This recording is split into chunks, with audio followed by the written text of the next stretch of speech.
extended this. Now we're going to kind of trace the development of the Spanish Empire, and we may do a little bit more of their policy in governing here. Let's go and jump in. This is a pretty shocking area of conquest where the Portuguese Empire kind of evolved through trade, with the exception of Brazil. The Spanish Empire is going to be all about conquering, and I do think it's really important. The initial Spanish explorations in 1492, we already know that Fernando and Isabella, they completed Reconquista in 1492, defeating Granada, making Spain a stable Catholic nation state. And in 1492, they were able to usher Columbus into his four voyages. When we think about his four voyages, there's this idea that he's going to come, and he was trying to find himself into Asia by going westward. He never really understood the impact of his so-called discoveries. Really want to make sure you understand that. He dies thinking he found a new route to Asia. But when we think about the complicated legacy of Columbus, there are people that really kind of romanticize him as in this painting, that he's this great conquering leader bringing Jesus and the Catholic religion throughout these areas. They're looking to civilize the Native Americans. And most of that is called nostalgia. It's not necessarily honest history. If you go into documents, really there's a significant areas that you would even be challenged. And when we look at this, even in today's world, the controversy over Columbus Day continues, even especially with the most recent presidential elections. We really see that Columbus Day is being kind of regenerated. And I think that here you see indigenous peoples kind of complaining, or not complaining, but protesting. Columbus Day celebrates genocide, which I'm not sure if that's wrong. I think it's one of those things that you can do, you can delve into yourself. But despite that complicated legacy, I want you to bet Columbus set the foundation for the Spanish Empire that would dominate the world into the 17th century. And really, it's not really until we see the real rise of the British in that century that will really define that. But we got that. You should be able. My assumption is you can identify the West Indies. The West Indies are those islands like Cuba and Puerto Rico. Those are we call them the West Indies because Columbus thought he was in the Indies and the outskirts. So again, make sure you go through that, look at your notes, but really important. During this time period, Amerigo Vespucci, he's an Italian dude who kind of hangs out with the Spanish, very similar to Columbus. He comes over to the discovered areas, and he actually does a scientific study of the languages, animals, and the vegetation. And he was the first to conclude that Columbus had found a quote unquote new world. He wrote his findings up in a report sent to Europe. And eventually what would happen is a Dutch cartographer will see his ring and he will call it America in honor of Amerigo Vespucci. So I do want to give him a little bit of his own due here. He is the one who utilized the scientific method in some ways to kind of draw that deduction. Additionally, we have Ferdinand Magellan. He's going to be in the 1520s, 1519 to 1522. We're going to see that Magellan decided he wanted to go out and seek not just a new route to Asia, but he wanted to circumnavigate the globe. We see the pathway here. He began in Spain. As he traveled around, we have the Strait of Magellan's there. And then he gets into this area, the Pacific. He does call it the Pacific Ocean because when he leaves the Strait of Magellan, there is a sense of peace and tranquility. And he's like, this is a peaceful one, which is not necessarily true.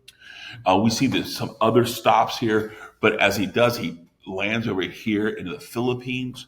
Here he's going to conquer in the name of the Spanish king, Charles, and he's slain away. He's going to claim what we call the Philippines. The Philippines are a group of islands in Asia that are named in honor of baby Philip II. Philip II is going to emerge as that great, powerful king later. Unfortunately for Magellan, he got kind of caught up with his own religious zeal, thinking that God would give him a miracle and defeat somebody, and he ended up being killed. Some people believe he may have got stewed, if you know what I mean. And if you need to ask a question later, you can ask me in class. But clearly something different happened. So he does not make it, but his rest of his crew does make it all the way back, just a handful of people. And by this time, Ferdinand Magellan, by the time 1522 occurs, we get to that end date, the world is now seen as obviously round. Everyone, including the not as intelligent people, probably were drawing these conclusions. And the Spanish Empire became the first truly global empire. Ferdinand Magellan helps establish that element. And now, in the mix of all this, we're seeing the extent, we see what Magellan does, we see America Vespucci. Now we're going to go to the conquistadors. I'm only going to identify two conquistadors. And when I think of conquistadors, I do think of Spanish conquerors, of course. That's what the word conquistador is. And I like these three words. And I say them in my order. I know Spavogo does them in order. It's like gold for my country, glory for myself. Oh, shoot, I might be in hell, so I better bring God. Gold, glory, God. I do that order. It's what I learned when I was your age. I don't care what order, but I think it's really element. He was here. The conquistadors came to the Americas to steal gold, bring glory to themselves, and bring God. And I think in that order, it really kind of helps you understand that the religious zeal is not as significant as others might want to put. But here we see Hernan Cortez. Sometimes it's Hernando Cortez. But Hernan Cortez, he is this powerful conquistador who comes in and defeats the Aztecs. The Aztecs were the largest empire of Middle America, very powerful, really ginormous in some ways of its time. Unfortunately, the Aztecs, despite their size, they were absolutely larger and probably should have easily defeated the Spanish. But in the end, there's a couple reasons why they weren't able to be successful. Number one, the original germ warfare. With the smallpox and measles, once the Europeans came in contact with them, we have immunity to that because we've been around it. But the Native Americans were not immune to it. So all of a sudden, these not sick Spaniards are bringing the smallpox with them, and almost immediately it wiped out a significant number of indigenous Americans. Absolutely really important. Of course, the Europeans did have, despite not having as many troops, they had superior military technology, steel swords, guns, and horses. The the indigenous peoples never had horses here, at least within their lifetime. So they didn't understand kind of those different elements. The Aztec enemies, the Aztec enemies surrounding them, these groups were very frustrated because every time the Aztecs were frustrated, something was going wrong, they believed that they needed sacrifices. So the Aztecs military would go and conquer the surrounding tribes, bring some of their best young people, and actually slaughter them and sacrifice them to their so-called gods. And this is a real powerful moment because those groups, they were never able to defeat the Aztecs on their own, but they were willing to form an alliance. And unfortunately for them, that alliance with Hernan Cortez will only hurt them in the long run. And lastly, there was supposedly a religious prophecy. At the moment Tenochtitlan was founded, there was the idea that several centuries later, a group of light-skinned gods on floating islands would come from the east. So when they came here, the priests began to tell Montezuma that, hey, we have to worry that these guys are the gods. And if we reject them, we're rejecting our gods. And they're going to actually be invited in some ways into the fortresses. So when we look at this with the disease, with the superior military technology, with the Cortez forming alliances with the Aztec enemies and these religious prophecies, unfortunately, Aztecs become pretty easily defeated by Cortez. And by 1520, the great Montezuma is going to be executed by the Spanish, and Cortez has successfully conquered a really large empire, and he's going to finalize that with a brutal and complete victory. So now Mexico, what we call Mexico today, is going to be part of the Spanish Empire. So no longer is it just the islands of the West Indies, the Caribbean. Now they're going to have Mexico. And of course, there's other conquistadors. Francisco Pizarro was so excited about his conquest of the Aztecs. He's like, let me bring glory to myself. And he had heard rumors of the great Incan Empire.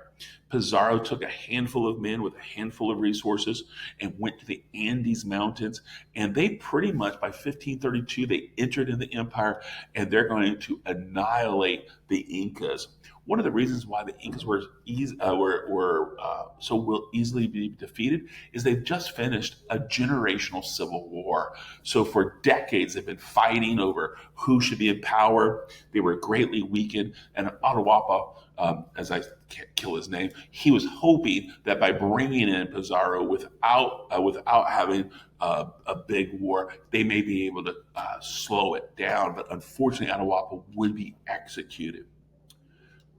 And here we see the extent of the Spanish Empire. Here we see the majority of the empire is clearly going to be in Latin America, from North America all the way down to Chile. But we also have the Philippines, and the Philippines are going to be their outlier. And we'll talk a little bit before the SOLs about that. There's a couple maps we're probably going to work with. But I just want to point out the Philippines, they're going to be drastically different. They're not going to become Hispanic at all like that we're going to see over here. The Filipino people are going to retain much of their traditional culture, but they will embrace Catholicism.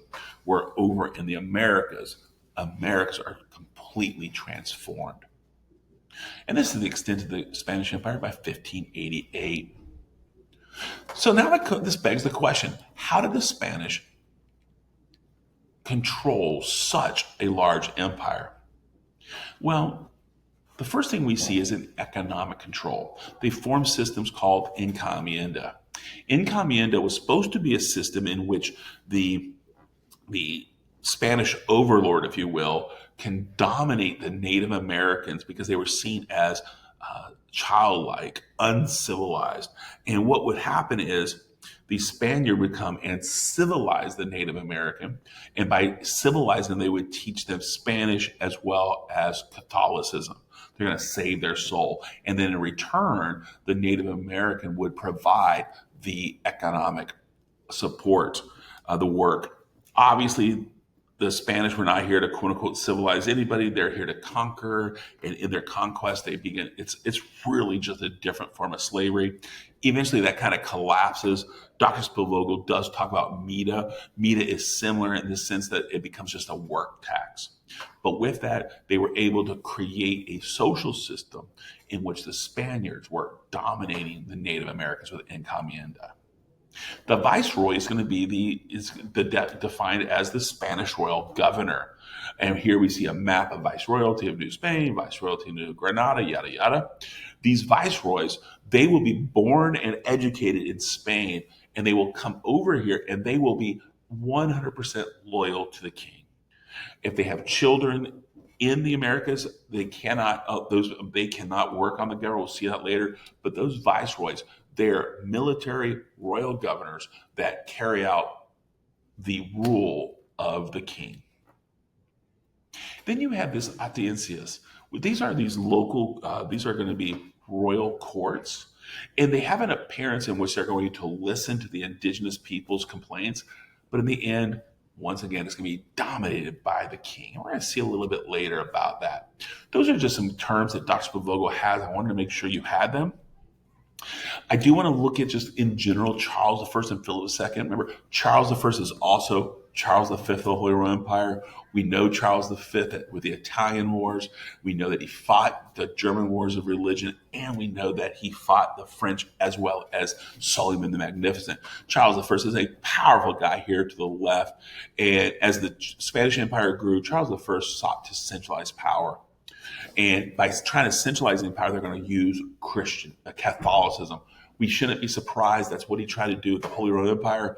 But then when his son, Philip II believed that he alone was chosen by God to direct Christendom. He wanted to extend Christendom to include Latin America.